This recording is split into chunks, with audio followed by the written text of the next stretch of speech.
देखो question number 3 पे बोल रहा है that an electric bulb is rated 220 volt and 100 what. ठीक है। तो रेटिंग जो होता है ना उसका मतलब क्या होता है पहले ये समझ लो। तुम बाजार से कभी भी बल्ब का डब्बा खरीद के लाएगा ना, तो उस बल्ब का जो डब्बा होता है ना उसमें ये लिखा रहता है कि आपका जो रेटिंग है वो कितना है। देखा है? हाँ सर। तो उसमें पावर रेटिंग लिखा रहता है। पावर रेटिंग का मतलब और वोल्टेज रेटिंग का मतलब क्या होता है?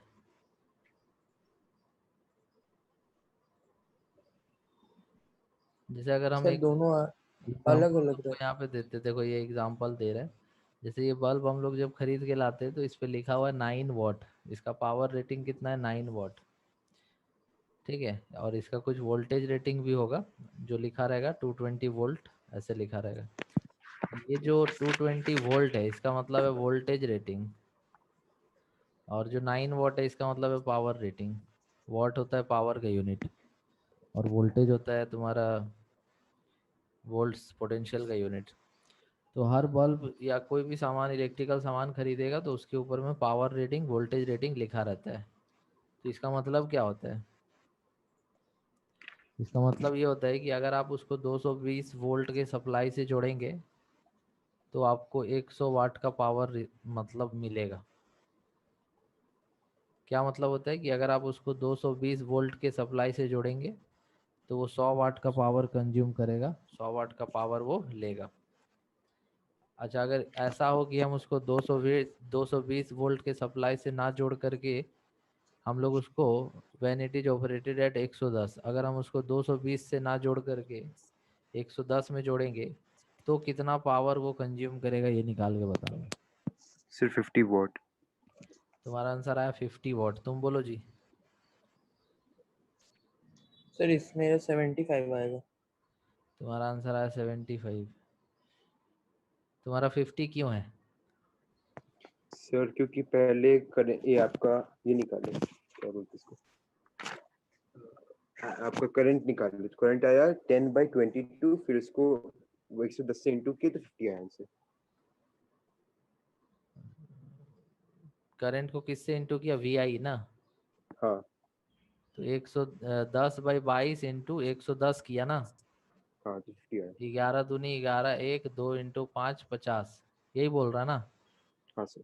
तुम बोलो जी, तुम क्या किया है?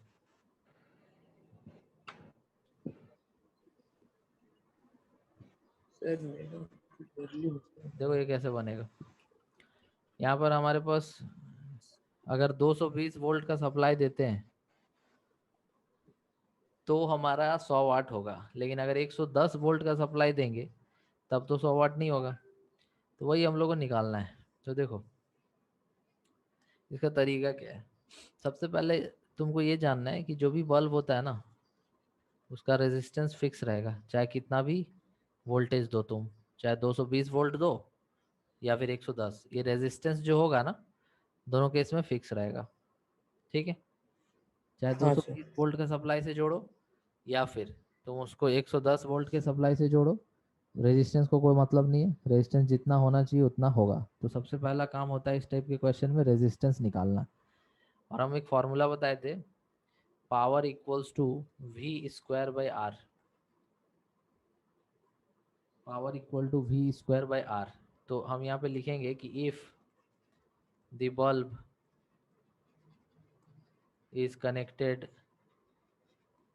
if the bulb is connected with 220 volt supply,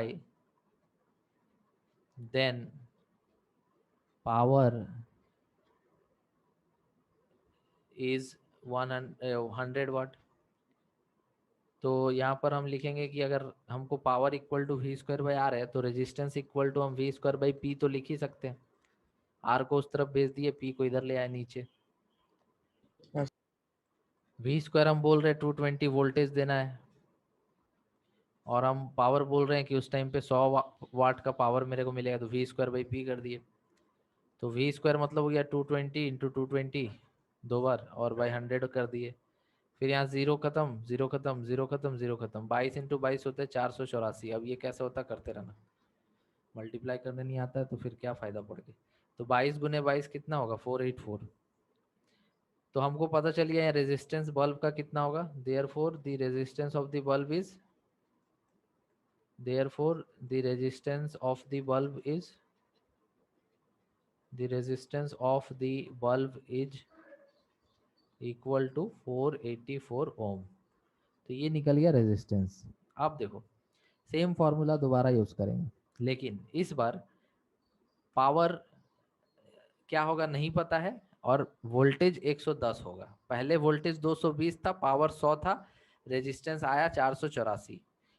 अब हम लोग वोल्टेज 220 नहीं दे रहे, अब हम लोग वोल्टेज 110 दे रहे हैं। तो क्या रेजिस्टेंस बदल जाएगा क्या?